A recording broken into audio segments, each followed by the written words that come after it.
Alright, so my name's Andrew Martin, and I'm going to discuss with you today my new student dialogue blog, my video log. Alright, so my group, we had the topic of vulnerability, and as a man, I was pretty skeptical of what this was going to be. I mean, I'm not a very vulnerable person, I don't like sharing my feelings, but today I'm going to do that with you, so I ask that you respect this video, and that you just listen to what I have to say. So, the first question, it says, do I feel that my group achieved true dialogue? Why or why not? For the most part, I think that we did. I went in there with two of my friends, Luke and Jeff. You'll see their blogs. They're named Luke Bauer and Jeff Brady. They're going to make their videos as well. So I went in there having a pretty good foundation of what I wanted to say and what I didn't want to say. And I feel that as a group, we communicated our feelings pretty accurately. Most everyone gave some input. A few talked way more than others did, but for the most part, I feel like everyone contributed something to the group and what their feelings are. There are definitely active voices in my dialogue, that being, there was about 3 or 4 people that mainly just wanted to share what was on their heart and share their feelings about vulnerability and just how they felt on the situation in general, whereas there were more reserved voices. I was more of a reserved voice. It's just really hard for me to open up to people, and in a group of 25, when I only know 2 or 3 people, I'm just not going to be that vulnerable. I'm not going to open up. I'm going to open up to a tight group of friends, people that I trust, and not that students at Clemson aren't trustworthy, but if I don't know you, I'm not that willing to open up to you. So I played more of a reserved voice in my group. I did answer a couple questions, did get some of my input out there, but for the most part I just listened to what other people had to say and to their voice.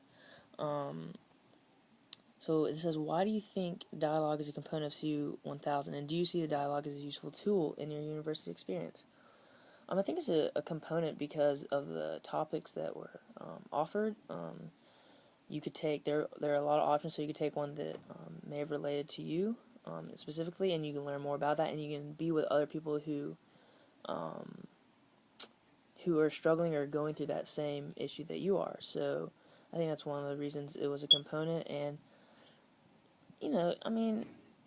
I'm sure it was useful for some people. I personally didn't get that much use out of it. I met new people that I still see on a daily basis, so that was good. I can see people and say, hey, we were in that new student dialogue together, so I definitely met people through it, but I didn't really learn. I learned about other people being vulnerable, but for me it wasn't like, oh, now I'm going to be vulnerable to every person I see on the street. I'm going to go up to you and start crying. Not really my thing. So that's kind of my view on the new student dialogue. And I got about another minute and a half to kill. So as you can see, I'm working on my vulnerability by I'm sitting here topless in front of you guys.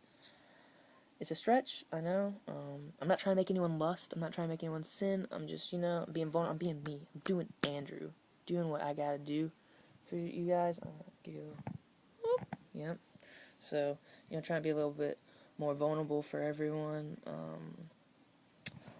There's one guy, I'll talk about this. There's one guy in our class who, or in our little dialogue, he was interesting. I don't remember his name, but he had something on his heart that he just wanted to share, and no matter what the question was, he related it to his life, like, no matter what. So by the end of it, we all just were like, okay, dude, you have something on your mind, on your chest, you need to get it out, you need to say it. He never, I don't think he ever said what he wanted to say. He gave little implications here and there of what he was like, his beliefs, his, just his overall personality. So I hope that was useful for him. I feel like he has a lot of trust in other people, which is not a bad thing at all. I definitely don't think we should walk around judging everyone and thinking poorly of everyone, being like, oh, I can't trust you, I don't like you. But he was just a very, like, open person. Like, it doesn't matter who you are, he was going to share his story with you, and expect you to listen. So I think maybe if anything I learned from him that maybe I should be more open towards people and, just learn to listen and learn to, more importantly than listen, learn to speak to others and share what's on my heart, because I got a lot in here, I mean, as guys in this society, we are told to be men, to be macho, not to have feelings, not to get hurt, but every now and then, it just,